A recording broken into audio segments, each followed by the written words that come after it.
आमिल बाबा और जादूगर।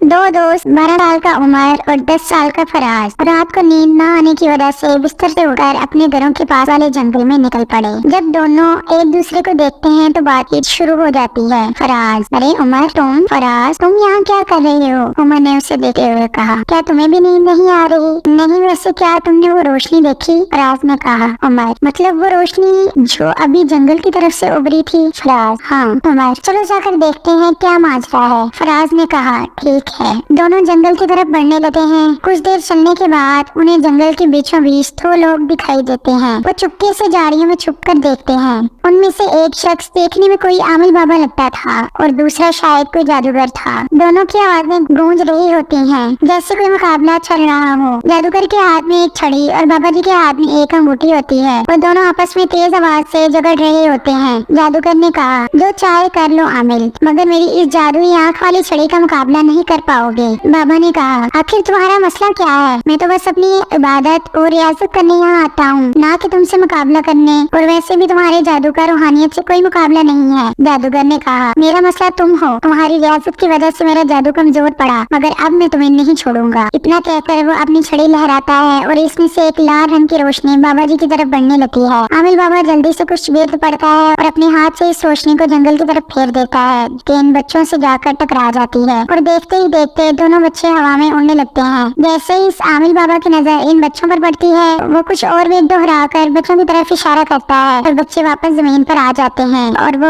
आमिल बाबा फिर से जादूगर से लड़ने में मशगूल हो जाता है। उमर, आखिर ये सब क्या हो रहा है? फराज ने कहा, फराज, एक मजेदार लड़ाई चल रही है और क्या। चुप करो, हमें इस बाबा की मदद करनी चाहिए। उमर ने कहा, हाँ मैं भी इनकी तरफ ही हूँ। फराज ने कहा, लगता है जादूगर की सारी ताकत इस छड़ी में है, इस छड़ी को इससे लेना पड़ेगा। उमर ने कहा, इतने में जादूगर एक नया मंत्र पढ़ने लगता है, मगर बच्चे इसका मंत्र शुरू होते ही झाड़ियों से बाहर आकर इस पर पत्थर फेंकना शुरू कर देते हैं। जादूगर मंत्र भूलकर गलत पढ़ देता है और एक अपने ही जादू से एक बिल्ली में तब्दील हो जाता है। आमिल बाबा बच्चों की तरफ मतवज्जा होता है और इनका शुक्रिया अदा करता है। बाबा ने कहा, वाह बच्चों, तुमने तो कमाल कर दिया, क्या मैं तुम्हारे लिए कुछ कर सकता हूँ? फराज बिल्ली को उठा लेता है और कहता है, मुझे तो हमेशा से एक बिल्ली चाहिए थी। उमर बाबा जी से मुखातिब होकर कहता है, जी हमें बताइए कि ये सब क्या था? बाबा ने कहा, दरअसल मैं अक्सर अपना अमल पढ़ने और मुराकबा करने यहाँ आया करता हूँ, मगर आज इस जादूगर ने मुझसे लड़ना शुरू कर दिया। मगर तुम बच्चों ने बहुत बहादुरी दिखाई और तुम चाहो तो इस बिल्ली को रख सकते हो। इसके बाद आमिल बाबा आगे बढ़कर जादूगर की वो छड़ी जमीन से उठाकर तोड़ देता है और इन्हें आइंदा रात को इस तरह अकेले बाहर निकलने से मना करता है